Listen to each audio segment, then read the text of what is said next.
Hi everyone, it's Jay Whitty here. Yeah, I'm behind the camera.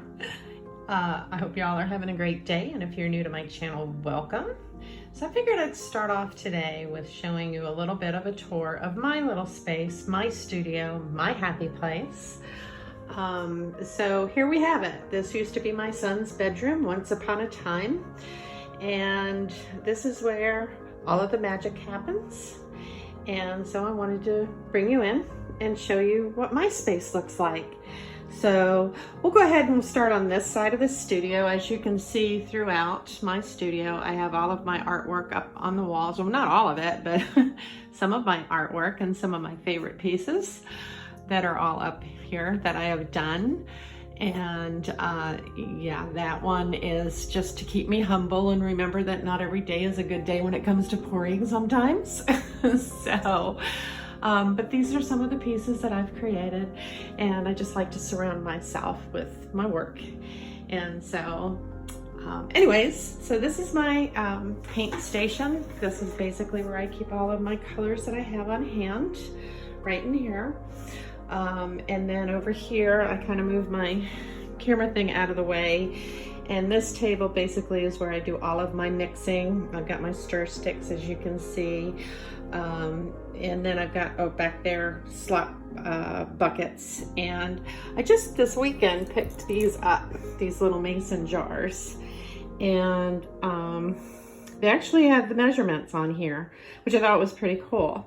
And so when I do a pour, I can go ahead and mix my paints up in that. And then when I've used it up, they're really easy to keep clean.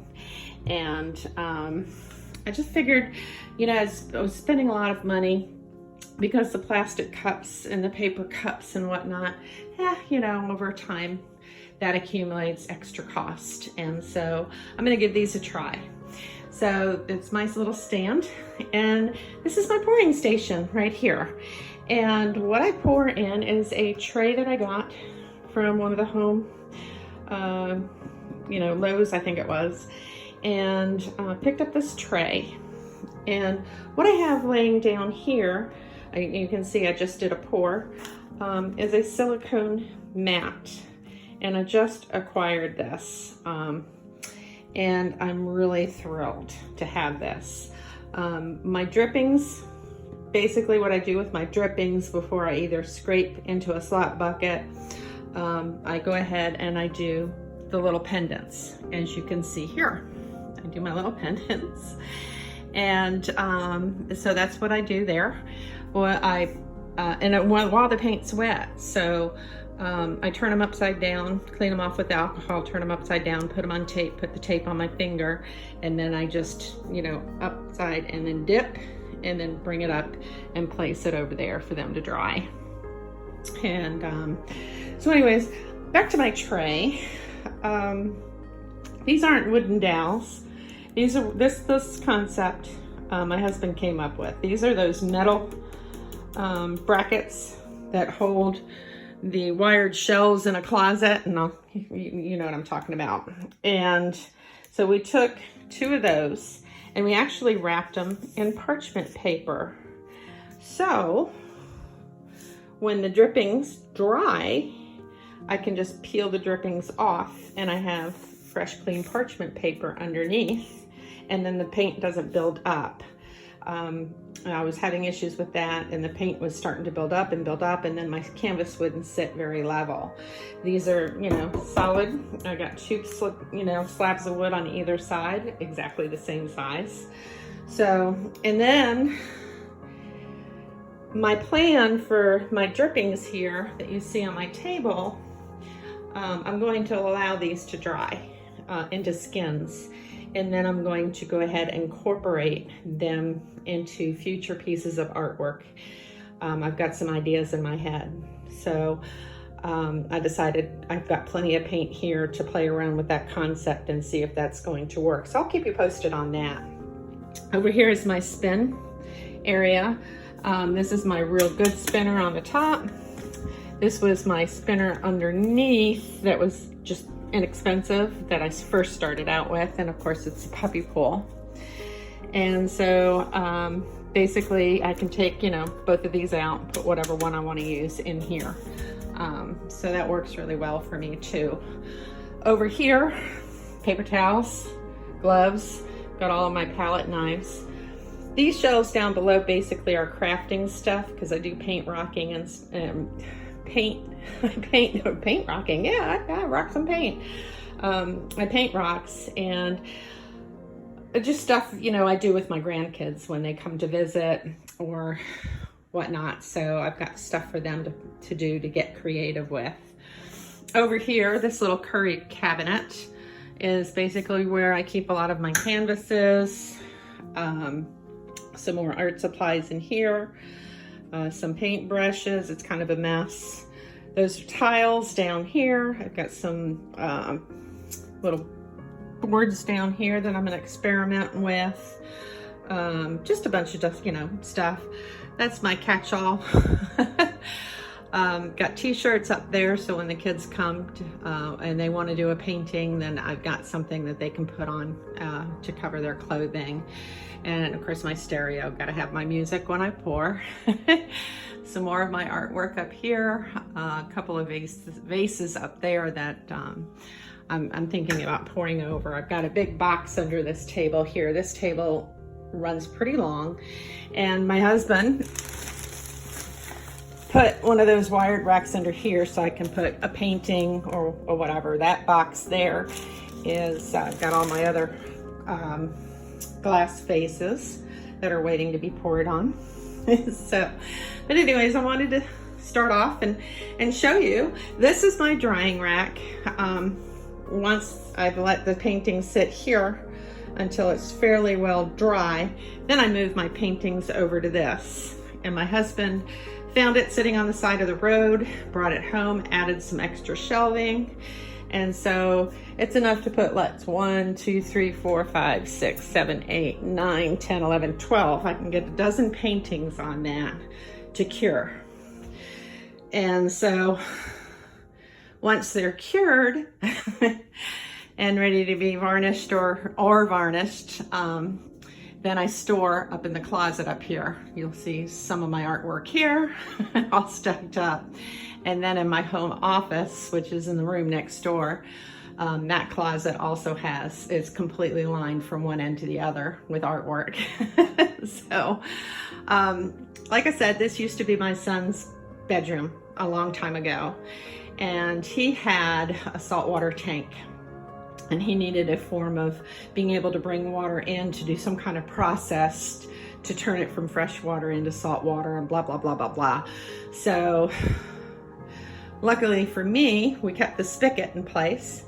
And so we went to Home Depot and ordered a utility sink. And that's where I do most of my cleanup. You know, wash my hands, clean out, you know, my popsicle sticks and stuff. So it's got a little faucet, but I also have a hose. So it's kind of messy in there right now. So I'm not going to take you in to see a whole lot of that. And then over here, of course, is just a bunch of stuff. That's my turner for when I do resin on my vases. Just another catch-all area here with resin supplies over here. My spray varnishes, old gloves. My Floetrol, my water, my GAC, my big jugs go under here. Those are all my house paints that I use, some, you know, for base sometimes. And then of course back around to here again where I have, you know, some of my base coat supplies and whatnot, and my pouring mediums, some of my tube paints. When I first started out, I used the ready to pour stuff, and I have some little bit left over. My little container that I keep, you know, my funnels, my split cups and everything in, my sticks, some pre-mixed alcohol inks and acrylic inks, and those right there.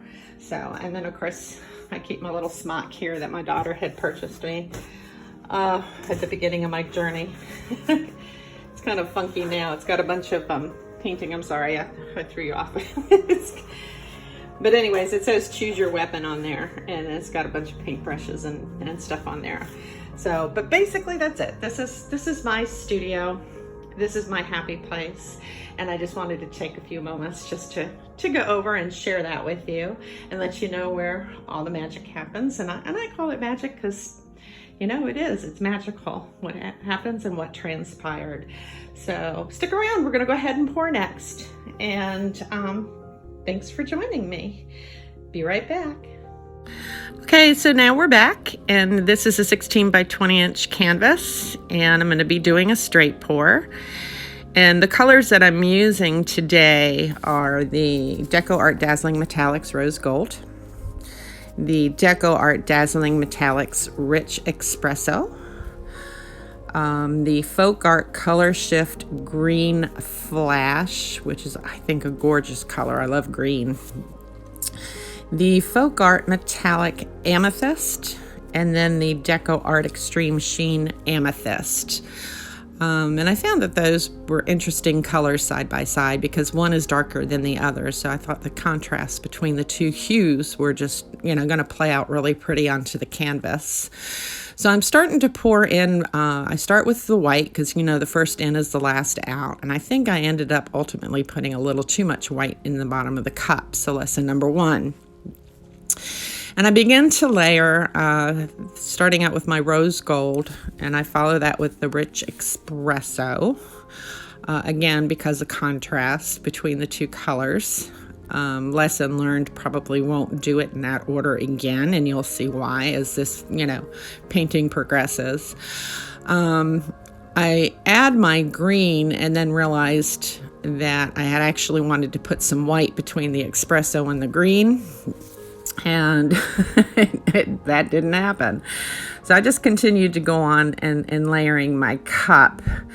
And I grabbed this cup thinking, oh, it's nice and clean. It'll look good on video. And didn't realize that I had grabbed my cup, this cup that I had used in another pour. And it actually had a hole in the side of the bottom of the cup where I had put a push pin in for that particular pour that I had done previously. So yeah, the paint started to leach out a little bit at the bottom, and you'll see when I lift the cup up, it's on the canvas. But it was okay. I ultimately put my finger over it and just went with the flow. So I don't do straight pours or ring pours very often. I still need a lot of practice with them. And so as much as I thought that these colors looked gorgeous together, and you can see there where it started to leach out, they just, I don't know. It started looking good, like the vision I thought I had in my head when I first poured it out. But as you'll see, when I begin to stretch it out, and like I said, I had too much white at the bottom of the cup. So again, it's all learning.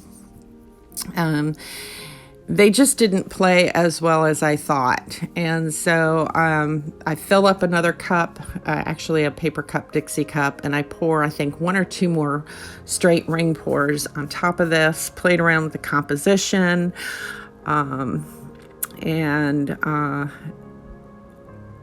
so when you see, I take you in at the end of my video, and you'll see the wet and dried results, but it looks nothing like what I finished this off with, if that makes sense.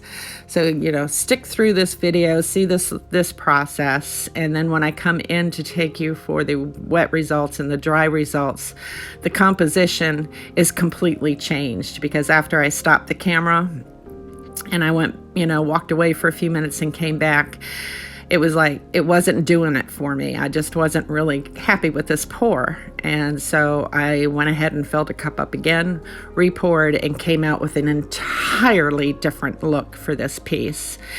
And for some reason, it worked for me. I absolutely love the end result of what I got on this, and hopefully you will too.